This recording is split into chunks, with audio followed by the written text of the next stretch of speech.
नमस्कार मंडळी, welcome to back our YouTube channel. Gauri Mengade YouTube चॅनलवर तुमचं सर्वांचं खूप खूप स्वागत करते. तर शुभ सकाळ सगळ्यांना. तर आपला ब्लॉग शुभ सकाळच्या वेळेलाच पडेल असं मला माहीत नाही. सो मॉर्निंगला उठले सकाळी, मस्त हॉलची खिडकी ओपन केली कारण की मस्त असं वातावरण होतं, पाऊस थांबला होता आणि छान व्ह्यू होता. आणि त्यानंतर विंडो किचनमध्ये आले. चला आता चहा बनवायचा होता मला, ते दक्षारचूचा टिफिन. लाईट लावली, मस्तपैकी विंडो ओपन केली, दुधाचं पातेलं बाहेर काढून घेतलं, दूध तापत ठेवायचं होतं पहिल्यांदा. आणि त्यानंतर टिफिन रात्री मनात ठेवला होता की काय करायचं, पण कालचा जो गोंधळ झाला ना त्यामध्ये मला खरं असं असं म्हणजे नाही का, मी ब्लॉक झाल्यासारखे होते कालच्या ह्याच्यापासून. आणि आता पूर्ण दिवस ब्लॉकच होते आणि ते झाल्यापासून आणि काय करायचं ते पण आठवत नव्हतं. नंतर आठवलं मला बऱ्याच वेळाने, अरे हां, यांना मेथीचे पराठे करून देणार होते मी. तर मग पटकन बऱ्याच वेळ फ्रीजमध्ये सर्च करत होते फायनली की काय द्यायचं ठरलेलं. आणि मग त्यानंतर फायनली पीठ घेतलं आणि नंतर विचार केला की ह्याचं पीठ मळून घेतलं मी. म्हणजे मेथी टाकली, त्यामध्ये चिरून स्वच्छ धुवून वगैरे नॉर्मली टाकते मी ते ते ओवा टाकला थोडासा आणि हळद, मीठ आणि लसूण, थोडीशी आले लसूण पेस्ट, असं मीठ करून हे घेतलं, थोडा वेळ ठेवून दिलं. आणि त्यानंतर मी पाणी सोडायला गेले त्यांना आणि तोपर्यंत बकेट भरलीच जाते. आणि इकडे मस्तपैकी मग हे करून घेतलं. हर्षूला ना ॲप्पल आणले होते काल, तो खास करून सांगतो मला ॲप्पल दे. तर मग इकडे म्हटलं माझे पराठे होईपर्यंत ॲप्पल काळे पडतात कट वगैरे करून दिल्यानंतर. तर मी त्याला कसं देत होते की मी कट करून घेतलं सगळं व्यवस्थित आणि त्यानंतर एका बाउलमध्ये मीठ टाकलं पाणी घेऊन आणि ते पाण्यामध्ये मी ॲप्पल ते भिजत ठेवले, जेणेकरून नंतर ते लाल किंवा काळे असे पडत नाही. म्हणजे मुलांच्या टिफिनमध्ये देताना मी तरी असं करते आणि ते लाल काळे पडत नाही. मग असं माझं होईपर्यंत ते मिठाच्या पाण्यामध्ये मी ठेवून दिले. आणि त्यानंतर मग जसे पराठे करून झाले त्यानंतर मी ते पाणी ते वेगळं केलं, पुसून घेतले, असं व्यवस्थित कोरडे केले आणि त्यानंतर टिफिनमध्ये भरले. अजिबात काळे किंवा असे लालसर पडत नाही ते ॲप्पल, त्यामुळे मी असंच करते नेहमी देताना त्याला ॲप्पल. दक्षचं काय ॲप्पल वगैरे काय घेऊन जात नाही, किती पण फोर्स करा बिलकुल नाही, म्हणजे आवडतच नाही त्याला. त्यानंतर इकडे यातला पराठा लाटायला मस्तपैकी 4 घड्यांची मस्त पोळी करतो चपातीची, तसाच पराठाही लाटून घेतला, म्हणजे मऊसूत होईल असं यातनी.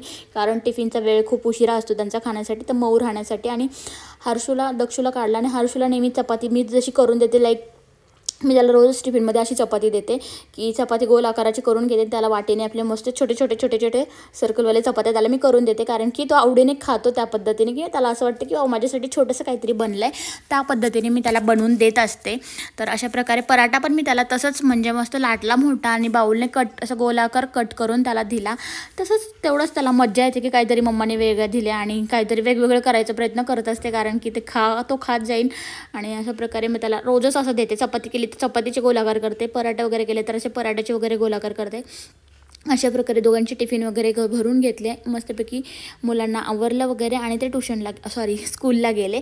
आणि स्कूलला गेल्यानंतर ते सगळं होत असताना तुम्हाला सांगते, कालचा जो काही झालं माझ्या बाबतीत तोच मला दिवसभर विचार पडत होता. आणि काय सांगू तुम्हाला, म्हणजे दिवसभर म्हणण्यापेक्षा आत्ता पण पराठे वगैरे करत होते ना, तरी पण माझ्या डोक्यात तोच विचार होता की कालची घटना खूप बेकार घडली आहे असं तसं. आणि ही गोष्ट मेन गोष्ट म्हणले कोणाच्याही बाबतीत घडू शकते, नाही माझ्या इवन कोणाच्याही घडू शकते, की ती फक्त माझ्या बाबतीत घडली म्हणून काही लोकांनी म्हणजे असं बोलून असं समजू नये की माझंच लक्ष दुसरीकडे असेल किंवा मीच मुद्दामून केले. ह्यातील गोष्ट नाही आहे, ही मुद्दामून झाल्यामधलं नाहीच आहे, किंवा माझं लक्ष नसेल, माझं ह्याच्यातच लक्ष असेल, अशा गोष्ट नाही आहे. हे गोष्ट डोक्यात विचार आणि भरपूर काही प्रॉब्लेम असतील ते प्रत्येकाला माहिती आहे. त्यामुळं कशी घडली ते मलाही सांगता नाही, एक दुर्घटना ती कशी घडते तेही कळून येत नाही. त्यामुळं बाकीच्यांनी ह्याला सांगून त्याला सांगून काही होत नसतं. जे माझ्या बाबतीत घडलं ते मी तुमच्यापर्यंत दाखवलं, त्यामुळे तुम्हाला कळलं की माझ्या बाबतीत ते घडले.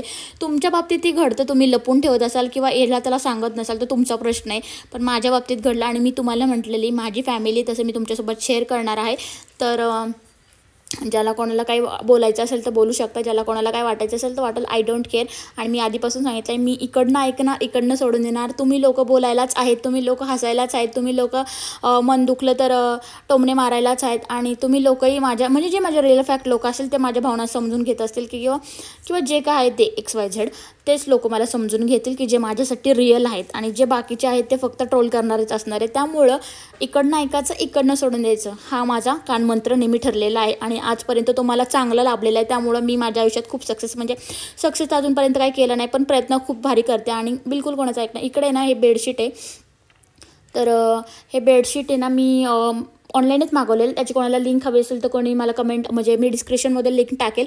आणि ही लिंक आहे ना ॲक्च्युली हे बेडशीट एकदम म्हणजे एकदम भारी आहेत. कसे आहेत सांगू का, चारही कॉर्नर फक्त बेडशीटचे कॉर्नर बेडच्या ह्याच्या मॅट्रेसेसमध्ये घालायचे आणि अगदी आठवडाभर तुमची बेडशीट हलणार पण नाही. हे मी माझा अनुभव सांगते, कारण की मी खरं आठवडाभर बेडशीट बदलत नाही. माझी पिल्लं तर तुम्हाला माहितीच आहेत, दंगा मस्ती इकडचं तिकडं उचल. पण बेडशीट मला आधी खूप वैताग यायचं, सारखं सरळ करून करून करून आता गेले 1 ते 1.5 वर्ष झालं मी हे बेडशीट वापरते. अगदी 2 पिलो कवर सोबत येतात आणि अगदी रिजनेबल रेटमध्ये येतात.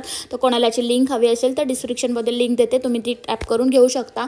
बेडशीट खरंच माझ्या ह्या बेडशीटला खूप दिवस झालेले आहेत आणि खूप छान. फक्त कॉर्नर आपले टाकायचे मॅट्रेसेसमध्ये, एकदम ॲक्युरेट बसते आणि हालत पण नाही. तिथून पुढे भाजीला चालले होते, पिल्लांना सोडणार होते सार्थक नानूकडे, कारण त्याचा आज बड्डे होता आणि त्यामुळे त्यांना तिकडे सोडलं मी आणि मी भाजीला गेले. बघू शकता आज भाजीला खूप उशिरा गेल्यामुळे खूप सारी गर्दी होती. नाणींसोबत गेले होते मी आज भाजीला, तिथून आले.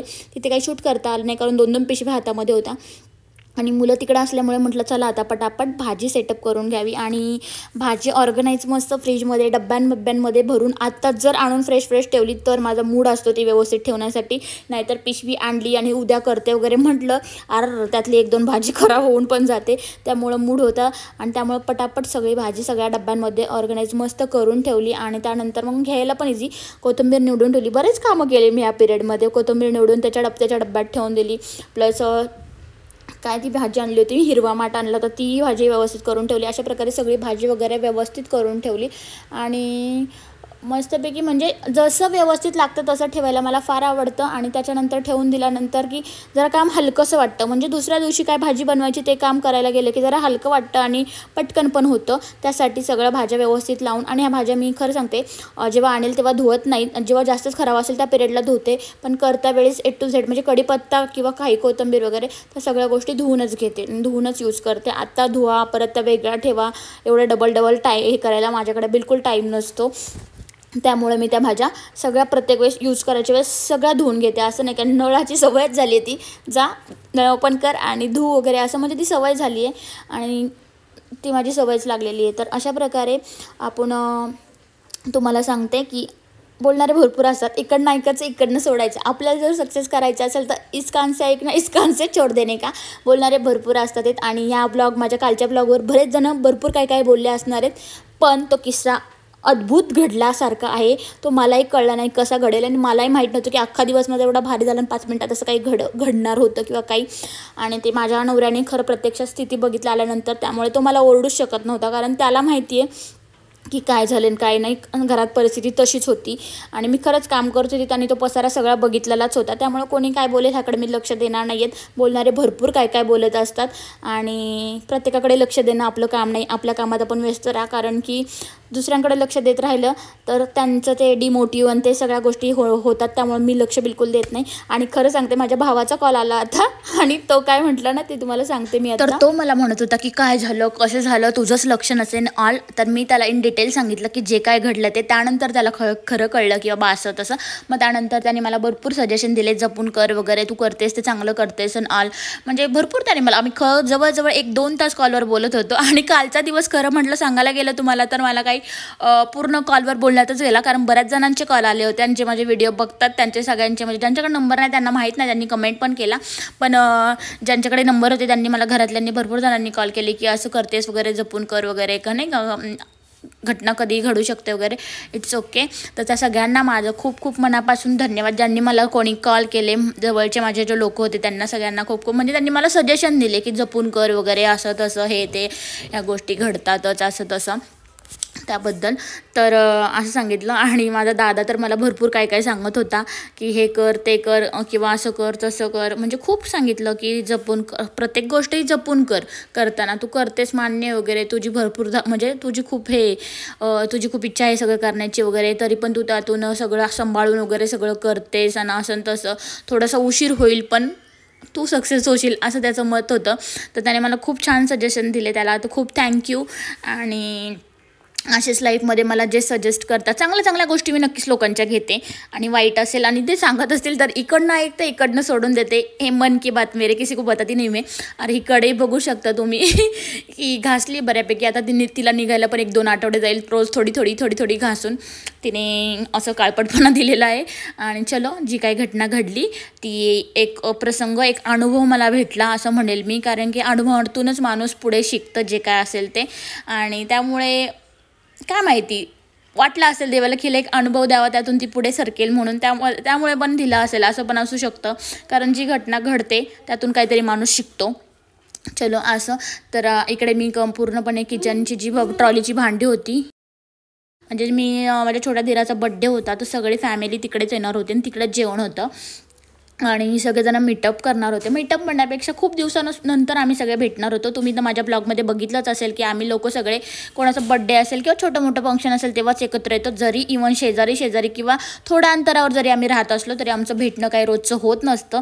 त्यामुळे कधी कोणाचं असं छोटे छोटे कार्यक्रम असेल तर त्यामध्येच आम्ही एकत्र येऊन भेटून तेवढंच सगळ्यांचा सहवास एकत्र येतो आणि सगळेजणांचा गोंधळ आणि त्यांच्या गप्पा गोष्टी, एकमेकाला चिडवणं, ह्या गोष्टी होतात त्याच पिरियडला. आणि थोडंसं माइंड फ्रेश होतं. सगळ्या घरच्या लाईफमधलं थोडंसं एकत्र येऊन आम्ही थोडंसं मस्ती दंगा वगैरे ऑल करतो. तर अशा प्रकारे आम्ही भेटणार होतो आणि त्यामुळेच म्हटलं आज किचनला सुट्टी द्यावी आणि सगळ्यांना सुट्टीच होती लेडीजला त्यामुळं. आणि त्याच्यानंतर मी असं मस्तपैकी माझे सगळे भांडे वगैरे मांडून घेतले आणि जे काय होते की बेसिंगमध्ये भांडे ते क्लीन करून घेतले. किचन पूर्ण क्लीन केलं आणि मग मी घेतलं माझं आवरायला आणि मी निघाले होते तिकडे. तर तो ब्लॉग तुम्हाला नेक्स्ट डे लवकरच बघायला भेटेल. Stay tune. आणि अजूनही कोणी चॅनलला सबस्क्राईब केलं नसेल तर आपल्या चॅनलला नक्की लवकरात लवकर सबस्क्राईब करा आणि नवनवीन व्हिडिओ बघायला विसरू नका. तुमच्यासाठी मी नक्कीच नवनवीन व्हिडिओ घेऊन येणार आहे. तर बघू शकता मी माझं किचन पूर्णपणे क्लीन केलेलं आहे आता. आणि आता मी चाललेली आहे बड्डेला माझं रेडी होऊन. तर नेक्स्ट ब्लॉग बघायला स्टे ट्यून गाईज. आणि thank you for watching and thank you for subscribe मी. आणि असंच तुमचं खूप सारं प्रेम माझ्यावरती राहू दे, माझ्या यूट्यूब चॅनलवरती राहू दे. आपली खूप सारी मोठी फॅमिली मी बनवणार आहे आणि त्या फॅमिलीला भेटायला मी मीटअप पण ठेवेल एक ना एक दिवस. पण नक्कीच आपली फॅमिली मोठी व्हायची खूप अपेक्षा करते, इच्छा करते. सो तुमचा खूप सपोर्ट असू देत अशीच इच्छा असते. Thank you. Bye bye. Keep watching.